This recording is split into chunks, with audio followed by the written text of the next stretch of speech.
বিলাসী শুভ সকাল। আপনাকে কক্সবাজার সমুদ্র সৈকতে এই মুহূর্তে দাঁড়িয়ে আছি আমি। আসলে টানা 4 দিনের ছুটির আজকে শেষ দিন।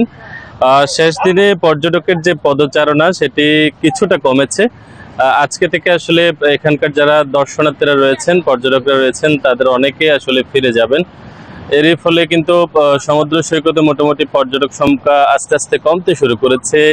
হয়তোবা আগামী সাপ্তাহিক যে ছুটির দিন শুক্রবার, সেদিন হয়তোবা আবারও কক্সবাজারে পর্যটক সংখ্যা বাড়বে, এমনটাই প্রত্যাশা এখানকার ব্যবসায়ীদের। তবে টানা 4 দিনের যে ছুটি, এই ছুটিকে কেন্দ্র করে কক্সবাজার সমুদ্র সৈকতে মোটামুটি একটি ভালো ব্যবসা হয়েছে বলে ধারণা করছেন এখানকার ব্যবসায়ীরা। ধারণা করা হচ্ছে প্রায় কয়েকশো কোটি টাকার মতো ব্যবসা হয়েছে কক্সবাজারে। এবং সবচেয়ে এখানকার ব্যবসায়ী কিংবা স্থানীয় মানুষজনের যে ভালো লাগার বিষয়, কোনো ধরনের অপ্রীতিকর ঘটনা ছাড়াই পুরো দুর্গোৎসবের যে 4 দিনের ছুটি, এই 4 দিনের ছুটি শেষ হয়েছে।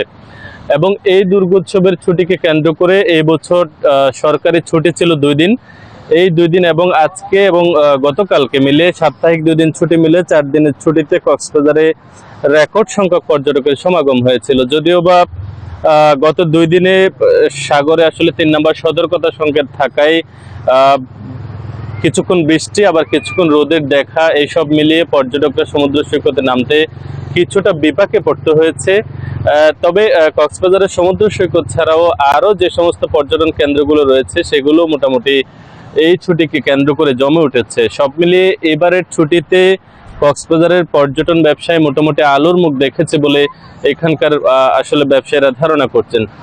আরেকটি বিষয় একটু জানিয়ে রাখতে চাই, আগামী মাসের 1 তারিখ থেকেই সেন্ট মার্টিন আসলে চালু করা হচ্ছে। সেন্ট মার্টিন খুলে দেওয়ার ফলে কক্সবাজারে স্বাভাবিকভাবে যে পরিমাণ পর্যটকের চাপ থাকে, তার চাপের পরিমাণ আরো বেশি বাড়বে বলে ধারণা করা হচ্ছে।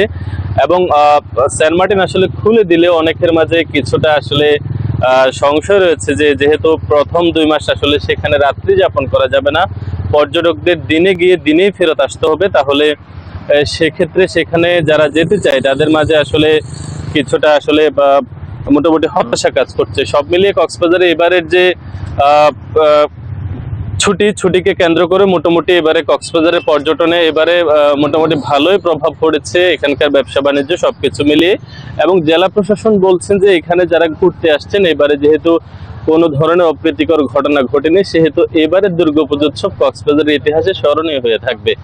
এই ছিল কক্সবাজারের দুর্গাপুজোৎসবকে কেন্দ্র করে কক্সবাজারের ছুটির সবশেষ খবরাখবর। ধন্যবাদ ইরফান আপনাকে। বান্ডেল থাকলে প্রতি সেনমানিতে টাকা বাঁচবে। বিকাশ সেনমানি বান্ডেল কিনে জিতুন প্রতি লেনদেনে।